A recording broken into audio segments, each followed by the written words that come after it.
Alright, I'm Ron Hiles. I did 3.5 years on the USS Casa Grande LSD-13. And I put this museum together and trying to honor all services. I call it the Mason Mobile Military Museum after a Harold Mason, who's a plank owner on the Casa Grande when they commissioned it. In the heartland of America, the American Legion posts 677 stands as a testament to the courage and sacrifice of those who served. Within its walls, the Harold Mason Mobile Military Museum safeguards the memories of local heroes, their stories echoing through time. Here, we find the tales of Harold Mason, Ron Hiles, and their fellow crew members Kindle Morch from Bondurant, Iowa, Charles Dannenbring from Burlington, Iowa, and Richard F. Pivarnik from Stratford, Connecticut, Bill Gentles from Page, Arizona, all bound by their service on the USS Casa Grande LSD-13. Their artifacts, lovingly preserved, offer a glimpse into a bygone era of valor and duty. Photo there with the anchor. Yeah, the anchor. Well, we was laying offshore Gitmo Bay. We're going to do a towing exercise. The USS Rushmore, the LSD-14, come alongside, and they're going to shoot a line over, and they're going to tow us. Well, the captain misjudged it, and he hit the anchor and tore the anchor off. We lost a bunch of anchor chain, dented the side of the ship, knocked the whaleboat off the side of his ship, and put a gash in his ship. After we got back in port in Gitmo that night, of course, the officers all went to the officer club, and the commander officer of the base told him that he had an anchor and chain and a barge with a crane on it, and he'd bring it out and put it on the Casa Grande and replace it if our captain had painted so this blind guy could see it the next time. So they painted it red, white, and blue and put stars on it. And right, where's it at? I got a picture of the guy that painted it right over here. Right here is the guy that painted it. Dick Pivarnik. His name's Dick Pivarnik. Dick was. Mason, a member of the ship's original crew, was aboard the USS Casa Grande LSD-13 when it was first commissioned into active service in the US Navy. This mighty vessel, a dock landing ship, became their home, the vast ocean their shared backdrop. The Casa Grande, with Harold, Ron and Bill Gentles from Page, Arizona among her crew, played a vital role in supporting military operations, transporting troops and equipment. In the later years of the USS Casa Grande, Ron Hiles served for 3.5 years with his best friend Bill Gentles, facing the unknown with courage, their service a testament to their dedication.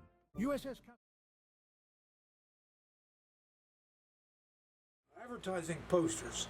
So that's a double collectible. It's an advertising poster and it's Black Jack Pershing. And here's a picture I bought later of Black Jack Pershing. Here's a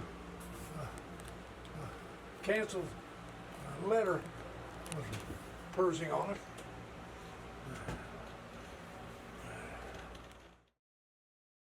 Pershing, a leader in times of war. General John J. Pershing, a name synonymous with American military leadership, left an indelible mark on history.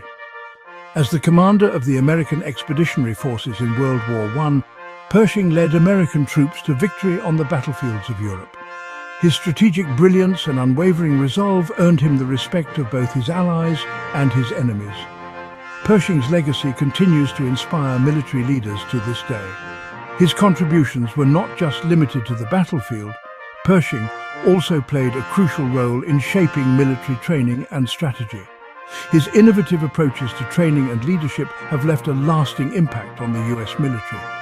Today his name is etched in the annals of military history, a testament to his enduring influence and leadership. Look at the Shenandoah. It crashed over here in eastern Ohio in 1925. I bought this picture at an auction just up around the corner from me, a farm auction. A friend of mine, after his parents passed his auction to the house. Right here's a motorcycle and a sidecar under that tree. We used to ride sidecars, and my wife and I got a kick out of seeing that. A giant of the skies. The USS Shenandoah ZR-1, a rigid airship, held the promise of a new era of air travel. This majestic vessel, longer than a football field, captured the imagination of a nation. The Shenandoah, filled with helium, could soar gracefully above the clouds, a symbol of American ingenuity. Though its life was tragically cut short, the Shenandoah paved the way for future advancements in aviation. Launched in 1923, it was the first airship to use helium, a non-flammable gas, making it safer than its predecessors. The Shenandoah's design and technology were groundbreaking, influencing the development of future airships and aviation technology. Despite its tragic end in 1925, the legacy of the USS Shenandoah ZR-1 lives on, reminding us of the daring spirit of early aviation pioneers.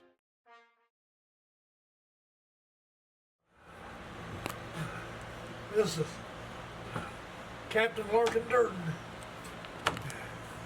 He flew 36 missions over Germany in a B-17. That's his handwriting, a copy of his original escape pictures.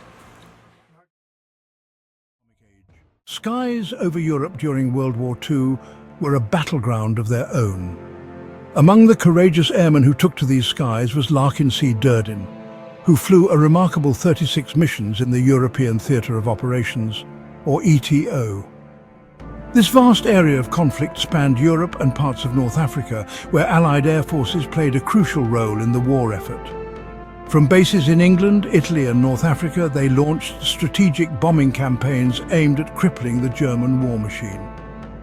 The US 8th Air Force and the Royal Air Force Bomber Command conducted extensive raids on German factories, transportation hubs and industrial targets, disrupting production and infrastructure.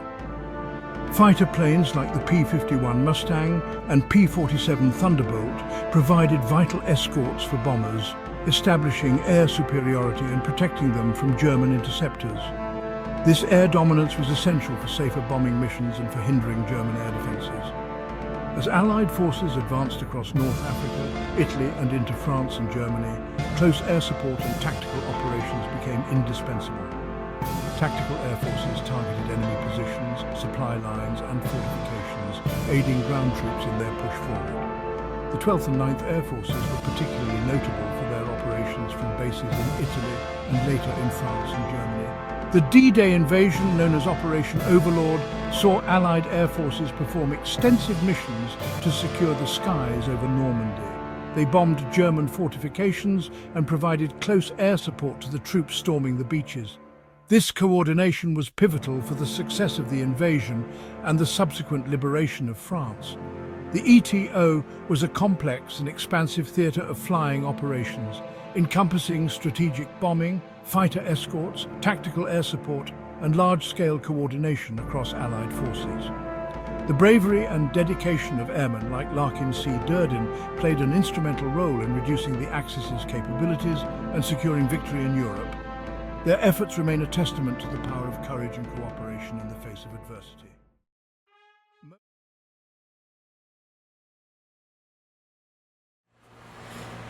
Captain Durden at Anahuac Atoll at the bomb tests. That's him here. He had another pilot with him, flying a remote control console, flying an empty B-17. And when the bomb burst cloud appeared, the guy threw that empty one through the cloud. And after they got done testing it, Colonel Durden, well, Captain Durden then, flew it back to California with a volunteer crew, and now it's en route path to Museum in Dayton, Ohio. This is Larkin Durden and Lucille, his wife. I don't remember who this is, but he was my wing commander in Civil Air Patrol. The years following World War II, Bikini Atoll became a significant site for nuclear testing by the United States. In 1946, Operation Crossroads marked a series of atomic bomb tests. Decommissioned ships served as targets to study the effects of nuclear weapons. An experimental drone squadron, often referred to as the Radiological Safety Drone Squadron, played a unique role in these operations. These modified B-17 flying fortresses flew through radioactive clouds to collect vital data, showcasing early remote aircraft control. Among the brave individuals who contributed to these efforts was Larkin C. Durden from Lancaster, Ohio. His bravery and service are remembered and honored. The tests at Bikini Atoll remain a stark reminder of the destructive power unleashed in the atomic age. Skies. World War II, see. You know why they surrendered on the Missouri? Well, President Truman was from Missouri, so he had them use the Missouri to sign the peace agreement on, the surrender agreement. And that's why they used the Missouri. Okay. Because he was from Missouri. Mo, a floating symbol of American might.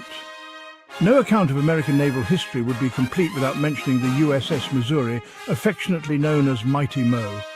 This Iowa-class battleship, one of the largest ever built by the US Navy, was a symbol of American might. It was on her decks that Japan formally surrendered, marking the end of World War II. The Missouri, a veteran of numerous battles, stands as a reminder of American resilience and the pursuit of peace. Our nation's heroes. The stories of Harold Mason, Ron Hiles and his family and countless other veterans are woven into the fabric of our nation. They represent the spirit of service, the willingness to put country before self. As we stand in the shadow of giants, let us never forget the sacrifices made by those who wore the uniform. Their courage, their dedication, their unwavering belief in freedom, these are the values that make America great. From the beaches of Normandy to the mountains of Afghanistan, their sacrifices must never be forgotten. Let us honor them, not just with words, but with actions that reflect the values they fought to defend. We must ensure their legacy lives on through our commitment to uphold the freedoms they secured.